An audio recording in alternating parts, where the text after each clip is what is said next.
একবার ভগবান বিষ্ণু আর মাতা লক্ষ্মী ক্ষীরসাগরে শেষনাগের শয্যার ওপরে বিশ্রাম করছিলেন। তখন পক্ষীরাজ গরুড় সেখানে আসেন আর ভগবান বিষ্ণু আর মাতা লক্ষ্মীর কাছে জিজ্ঞাসা করতে থাকেন, প্রভু, আমি পৃথিবীলোকের ভ্রমণ করে এসেছি। আমি দেখেছি পৃথিবীলোকে অনেক মনুষ্য নিত্য স্নান করেন, তারপরও তারা দুঃখেই থাকেন। তাদের দুঃখী থাকার কারণ কি? হে প্রভু, আপনি আমাকে বলুন, স্নান করার সর্বোত্তম বিধি কী? স্নান কখন আর কিভাবে করা উচিত? স্নান করার সময় কোন মন্ত্রের উচ্চারণ করা উচিত? আমার মনে এই সব প্রশ্নের উত্তর জানার ইচ্ছা নির্মাণ হচ্ছে। পক্ষীরাজ গরুড় মাতা লক্ষ্মীর কাছেও জিজ্ঞাসা করেন যে, হে মাতা, আমি এটাও দেখেছি যে অনেক মহিলা নিত্য স্নান করে আপনার পূজা আরাধনা করেন, কিন্তু তারপরও তাদের ঘরে আপনি বাস করেন না। এটার কারণ কি? পক্ষীরাজ গরুড়ের দ্বারা এই প্রশ্ন জিজ্ঞাসা করার পর ভগবান বিষ্ণু বলেন যে, হে পক্ষীরাজ, তুমি উচিত প্রশ্ন করেছ। স্নান করা অত্যন্ত আবশ্যক। স্নান করলেই শরীর শুদ্ধ হয়, স্নান করলে শরীর পবিত্র হয় আর মনুষ্য পূজা পাঠ ইত্যাদি কর্মের জন্য উপযুক্ত হয়। এই জন্য মনুষ্যদেরকে নিত্য স্নান করা উচিত। তোমার সব প্রশ্নের উত্তর দেওয়ার পূর্বে আমি তোমাকে একটি অত্যন্ত পবিত্র কথা শোনাচ্ছি, সেটা তুমি ধ্যান দিয়ে শোনো। এই কথার মাধ্যমে তুমি তোমার সব প্রশ্নের উত্তর পেয়ে যাবে। এতটা বলে ভগবান বিষ্ণু পক্ষীরাজ গরুড়কে ওই কথা শোনানো আরম্ভ করেন, যেটা সব মনুষ্যদের ধ্যান দিয়ে শোনা উচিত। এই কথা শ্রবণ করা মাত্রই 1000 তীর্থস্থান স্নান করার পুণ্য মনুষ্য প্রাপ্ত করে। এই জন্য আপনারা এই কথাকে পুরোটা অবশ্যই শুনবেন। অসম্পূর্ণ জ্ঞান অনর্থের কারণ হয়। তো চলুন শুরু করা যাক। ভগবান বিষ্ণু বলেন যে, হে পক্ষীরাজ, প্রাচীন কালের কথা, মধ্যদেশে একটি সুন্দর নগর ছিল। সেখানে একটি ধনবান শেঠ থাকত। তার 3 কন্যা ছিল। সে তার 3 কন্যার কখনো কোনো জিনিসের কমতি হতে দেয়নি। সে তাদেরকে অনেক আদরের সাথে লালন পালন করেছিল। তার কন্যারা অনেক সুন্দর আর চঞ্চল স্বভাবের ছিল। পিতার যে যে কর্তব্য থাকে সবই ওই শেঠ পূরণ করেছিল। তিনি তার সব কন্যাদের সব কিছু দিয়েছিলেন, কিন্তু কেবল একটি ভুল করেছিলেন, কন্যাদেরকে শাস্ত্র জ্ঞান দেয়নি। জীবনের সব কিছু পেয়েও তার কন্যাদের জীবন অসম্পূর্ণ ছিল। জ্ঞান ছাড়া কোনো মনুষ্য সম্পূর্ণ হয় না। পয়সা, সম্পত্তি, সৌন্দর্য থাকার পরও তার কন্যাদের কাছে ওটা ছিল না, যেটা একটি স্ত্রীদের কাছে থাকা উচিত। তারপর যখন তার 3 কন্যা যুবতী হয়, তখন ওই শেঠ তার 3 কন্যার বিবাহ একটি ভালো বংশে করে দেয়। তার 3 কন্যার স্বামীরা অনেক বড় বড় ব্যবসায়ী ছিল, আর তারা তাদের ওই রাজমহলে থাকার জন্য চলে যায়। যেই তার 3 কন্যা তাদের শ্বশুর বাড়িতে চলে যায়, তাদেরকে সেখানে ভালোভাবে স্বাগত জানানো হয়। বিবাহের সব নিয়মকানুন পালন করা হয়। তাদের 3 জনের শ্বশুরবাড়ির লোকজন তাদেরকে অনেক মান সম্মান দেয় আর সবার সাথে প্রেমপূর্ণভাবে ব্যবহার করে। তারা 3 জনেই শ্বশুরবাড়িতে অনেক মজার সাথে থাকত। তারা সকালে দেরি করে ঘুম থেকে উঠত, দেরি করে স্নান করত, স্নান করেই ভোজন করত, আর কখনোই পূজা পাঠ করত না। তাদের শাশুড়ি মা তাদেরকে অনেকবার বলেছে, কিন্তু তাদের কেউ শাশুড়ি মায়ের কথা শোনে না আর নিজেদের মনমানি করতে থাকে। কিন্তু যেভাবে যেভাবে সময় যেতে থাকে, ওই 3 কন্যা শ্বশুরবাড়িতে সমস্যা বাড়তে থাকে। তাদের 3 জনেরই স্বামীদের ব্যবসায় আর্থিক লোকসান হতে থাকে, আর ধীরে ধীরে তাদের ব্যবসা ডুবে যেতে থাকে। অন্যদের থেকে ঋণ নিয়ে তারা তাদের ব্যবসা চালাতে থাকে, কিন্তু তারপরও তাদের লোকসানের মুখোমুখি হতে হয়, যার জন্য ঘরে অশান্তি হতে থাকে, বারবার লড়াই ঝগড়া হতে থাকে। যেই ওই শেঠের 3 কন্যা তাদের শ্বশুর বাড়িতে গিয়েছিল, তখন থেকেই তাদের শ্বশুর বাড়িতে সংকট আসা শুরু হয়েছিল। ওই 3 বোনের শ্বশুর বাড়িতে পয়সার এমন অভাব হয় যে তাদের ঘর বাড়ি সব কিছু বিক্রি করতে হয়, আর তারা সবাই ঝোপড়িতে গিয়ে থাকতে শুরু করে। কিন্তু তারা ওই 3 বোন ঝোপড়িতে থাকতে পছন্দ করছিল না। এই জন্য তারা তাড়াতাড়ি শ্বশুর বাড়ি ছেড়ে বাপের বাড়িতে চলে আসে আর তার পিতার সাথে থাকতে শুরু করে। বাবার বাড়ি এসেও ওই 3 বোন মজায় থাকত।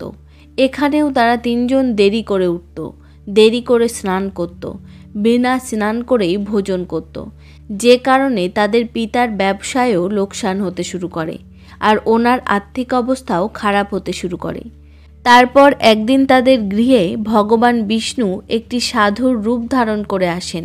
শেঠ ওই সাধুকে প্রেমপূর্ণভাবে স্বাগত জানায়। শেঠ ওই সাধুর পা ধুয়ে ওনাকে প্রণাম করেন। তারপর সেই শেঠ মহান সাধুকে তার দুঃখের ব্যাপারে বলে আর সেটা নিবারণের জন্য উপায় জিজ্ঞাসা করে। শেঠ তার কন্যাদেরকেও ডাকে, সাধুকে তাদের ব্যাপারেও সব কিছু বলে দেয়। যেই সাধু ওই শেঠের 3 কন্যার দিকে দেখে তখন তিনি সব কিছু বুঝে যান। ওই 3 বোনের চারিদিকে নেতিবাচক শক্তির ঘেরা তৈরি হয়েছিল, যেটা তাদের সাথেই চলছিল। তারা যেখানেই যেত ওই নেতিবাচক শক্তি তাদের পিছন ছাড়ছিল না। ওই সিদ্ধ সাধু ওই শেঠকে বলে যে তোমার ওই 3 কন্যার অভ্যাসের কারণে চারিদিকে নেতিবাচক শক্তির ঘেরা তৈরি হয়েছে। এই কারণে তারা যেখানেই যাচ্ছে সেখানে কেবল দুঃখ আর সংকট আসছে।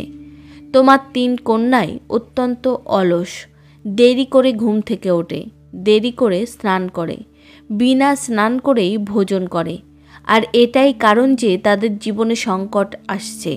তারপর সাধু ওই শেঠকে আর তার কন্যাদেরকে অত্যন্ত গুরুত্বপূর্ণ জ্ঞান দেয় আর সেটা নিত্য পালন করার জন্য বলে। ভগবান বিষ্ণু বলেন যে হে বৎস, স্নান 4 প্রকারের হয়: ব্রহ্ম স্নান, দেব স্নান, ঋষি স্নান বা মানব স্নান আর দানব স্নান। এটাকে সময় অনুসারে ভাগ করা হয়েছে।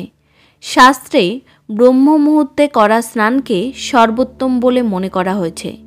ব্রহ্ম মুহূর্তে অর্থাৎ রাত্রির অন্তিম প্রহর, অর্থাৎ সূর্য উদয়ের ঠিক 1.5 বা 2 ঘন্টা আগের সময়, অর্থাৎ সাধারণত ভোর 4টে থেকে 5টার সময়। শাস্ত্রে এই সময়কে দিনের সর্বশ্রেষ্ঠ সময় বলে মনে করা হয়, কারণ এই সময়ে বাতাবরণে অদ্ভুত চমৎকারী শক্তি প্রভাবিত হয়। এই সময় দেবতাদের সময় হয়।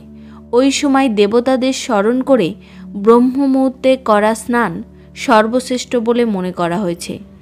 এই সময় স্নান করলে, স্নান করার পর সূর্য দেবতাকে অর্ঘ্য দিলে জীবনে সুখ, সমৃদ্ধি আর শান্তি আসে। সারাদিন মানুষের মন তরতাজা আর ইতিবাচক শক্তিতে ভরপুর থাকে। ব্রহ্ম স্নান করলে মনুষ্য অসুখ থেকে দূরে থাকে, শরীর নিরোগী আর সুস্থ থাকে। দ্বিতীয় হলো দেব স্নান। সকাল 5টা থেকে 6টার মধ্যে করা স্নানকে দেব স্নান বলা হয়। সব পবিত্র নদীকে স্মরণ করে করা স্নানকে সর্বশ্রেষ্ঠ মনে করা হয়। এই সময় স্নান করলে মানুষের শরীরে ইতিবাচক শক্তি সঞ্চার হয়। সব প্রকারের নেতিবাচকতা আর খারাপ জিনিস শরীর থেকে বাইরে বের হয়ে যায়।